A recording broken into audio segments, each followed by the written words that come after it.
stuff. Yeah.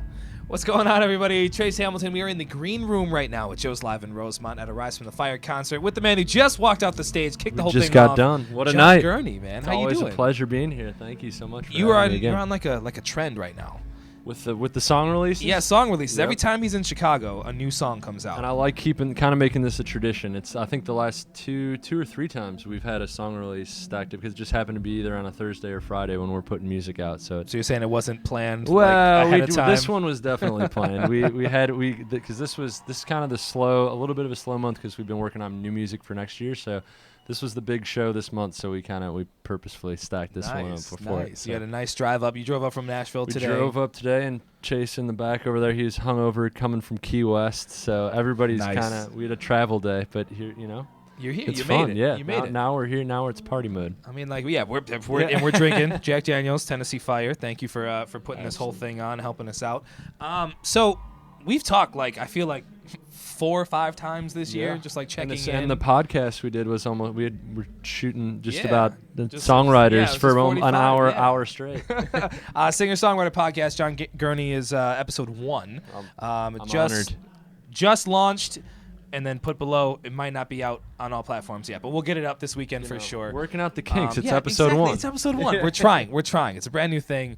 But yeah, John was very grateful. I'm very grateful that you came in. I'm super nerdy about songwriting, so anytime I can dive into that, it's my happy place. And it was a deep dive. It was a deep dive. It was about 45, 50 minutes something interview. Yep. So we'll get that. You can learn about all the technical stuff in the podcast, but let's talk about the real stuff. Absolutely. What do you do on the long drives when you're driving from Nashville to Chicago or anywhere else? It's funny because each person always has a completely different thing of what they want to listen to. So Sam, the guitar player, is podcast guy, and I'm strictly a music guy. So if he dozes off, I just take the reins and shut off his Small Town Murder is on repeat if Sam gets the reins. But we have an event. There he is. Come on, man. We're talking about live, dude. You're during the long drives. How you're a podcast guy and I'm a music guy, and that's the constant struggle. So tell the people at home, long drive, Small Town Murder. What's going on for the people who are going to go listen to this afterwards? Listen to one about Dixon, Tennessee. Yeah, it's not for everyone, but it's for me and for a lot of other people. I think it's really.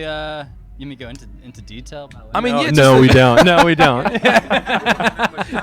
Comedians making light of murders in small towns. It doesn't sound funny off the top, but if you think about it, it could be. It sounds great to me. I think we should check it out. We've talked a lot about podcasts in the first 2 minutes of this interview. Well, let's talk about your background now. You have to stay right there. Do you need a shot and get out of here, or what are you doing? You can do on this. It's called a moving background. Yeah, interpretive dance. Let's talk about the 2 singles. So "Drink," I think, is the one that you were pushing. So we talked about that again in the podcast. We keep coming back to it. Right. Well, you just released a brand new song today. "Speak of the Devil." "Speak of the Devil." Yeah, written with Matt McGinn, and who I don't know if you're familiar with Matt so he was CSAC Songwriter of the Year last year. So it's being able to just write a song with him in general. Yeah. It's cool just to see him. That was one of those where it was just kind of. I was in the room watching him do his thing on that, right? It's when you see somebody kind of hit their zone like that, he almost just kind of freestyled that one and just wrote it. Nice. Kind of, the song flowed out in about almost 40 minutes, which sometimes those are how the best songs happen. I wrote that with him and Neil Medley, 2 guys that are just pumping out a bunch of cuts right now. So it's cool to finally be in the room with guys like that and just sharing in guys who are really hitting their groove and at the top of their craft. It's cool. Have you hit your groove yet in a certain one right? I mean, I know you're on the rise. But it really is. I mean, songwriting, it really is a lot of self-discovery too, and finding your own brand and your own sound. And it's I've been now hitting the end of year 6 of being in Nashville, so it's been a lot of figuring out what I want to do. And honestly, writing for other people helps you find your own songs, because it was songs that would get recorded by other people. Even we talked about a little bit about Adam Doliak, who's another guy on the rise. So I had a song called Refill that he released, and I was always kind of secretly jealous. It's you see your babies go and kind of with somebody take else, flight, and it was so it's cool now to finally be in a position to kind of really try and hold on for the songs that you love and fight for them, because at first you're just trying to get anybody that wants to record your music, you're willing to take it. Like small act, medium act, doesn't matter to me. It's like I was just trying to get as many songs recorded by other people as I possibly could, and now it's like it's cool to like be like, this one feels like me and feels like the sound and what we're pushing. So like in on that, the one that I played tonight with Sam, just kind of stripped down on piano, like that one is one that I think is going to be a special one coming out next year. So it's like songs like that, they don't come often, so when you get them, you kind of feel like you need to fight just for put them. them in your pocket and not let anyone else touch them. Well, the last thing before we go, man, you mentioned that you've been kind of slowing down towards the end of the year because you've been writing a lot. Yeah. Do you have a date for a new album? Do you have enough songs for a new album? We What's do. the We details on definitely that? have enough songs. It's kind of whittling it down to figuring out the right songs. We are definitely. I mean, Chase will.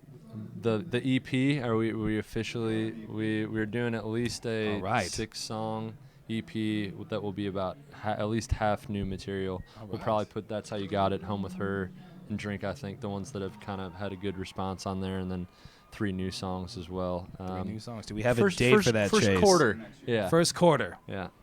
So we just need to the album needs a little more time. Of course. Yeah, not gonna rush. I'm just I'd be remiss if I didn't at least ask. Well, of course. John Gurney, man. Thank you so much. Cheers. Always good talking Thank you. music with Always good. Yeah, man. I'll see you soon, I'm sure. Absolutely. Thanks, guys. Yep.